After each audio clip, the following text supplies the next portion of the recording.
everybody, this is Maria Rants. So the first issue that I'm going to talk about with you guys this week is the issue of tattoos and piercings in the workplace. It's a pretty big one for me, as you can tell. I'm a little bit passionate about it. But I really think that tattoos and piercings in the workplace are a great thing. They allow for people to express themselves in any way that they so choose, and they can freely celebrate their diversity with anyone else in the workplace.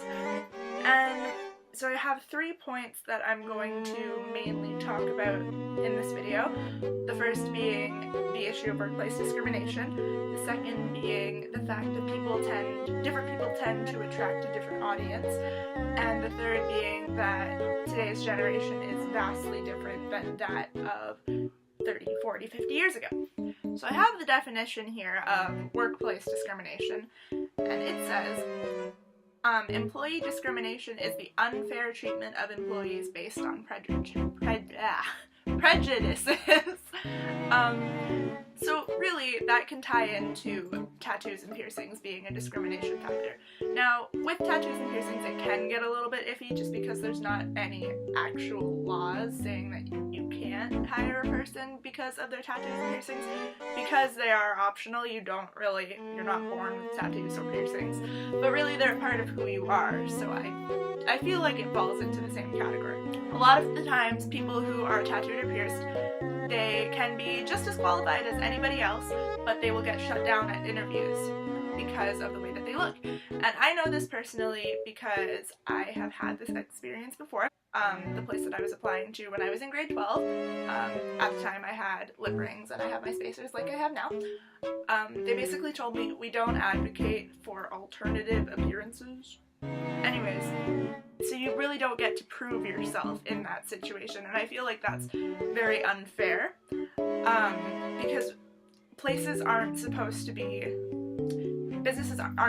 to judge you on anything other than your quality of work and your work ethic and everything like that, unless it's for sanitary reasons. Now, I can understand if somebody is asking you to take out your nose ring or something if you're working in a food service industry, because that can be a whole other health and safety issue right there. Like, if your nose ring falls into the food, that can be a huge problem. That's very unsanitary, someone could choke on it, etc., etc., etc.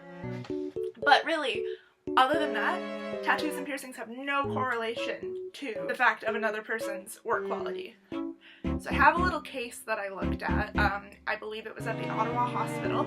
And basically, to make a long story short here, the Ottawa Hospital's workers are unionized, and I believe it was the manager, they were basically trying to enforce a rule that the workers had to cover up any large tattoos or any excessive piercings or anything like that because it was making the residents of the hospital feel uncomfortable.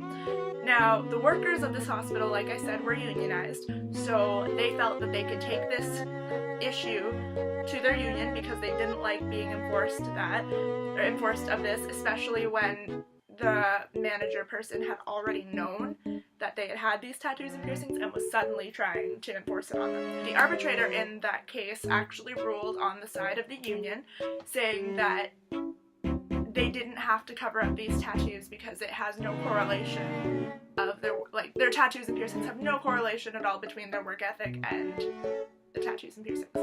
So really, it's not okay to be telling these people you need to cover up your tattoos because he already knew that they had them when he hired them, so why is it all of a sudden an issue? In order for you to enforce a rule as a business manager, you have to really prove that why you're enforcing this rule is because of something that's affecting your work. These tattoos and piercings, they're not doing anything. They're not stopping anyone, so why are you enforcing it now?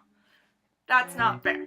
It's not a human rights issue, but it takes away the identity or the individuality of a person on their own. When you tell them to cover up a part of them, you're taking away their sense of individuality or their freedom to express themselves. The second issue I want to talk about is the fact that different people bring in a different kind of person. So if you're hiring tattooed and pierced people, you have the opportunity to bring in so many more of a market of people that you may not have been able to bring in before. Let's say that we had a store that only had workers there that all looked the same, all their style were the same. If I were to go into that store, I'd probably be a little bit like, I don't really belong here, just because I look different. But if I were to work at that store, there's a very good chance that I could bring in a market of people that look similar in style to me, solely because I work there. Like,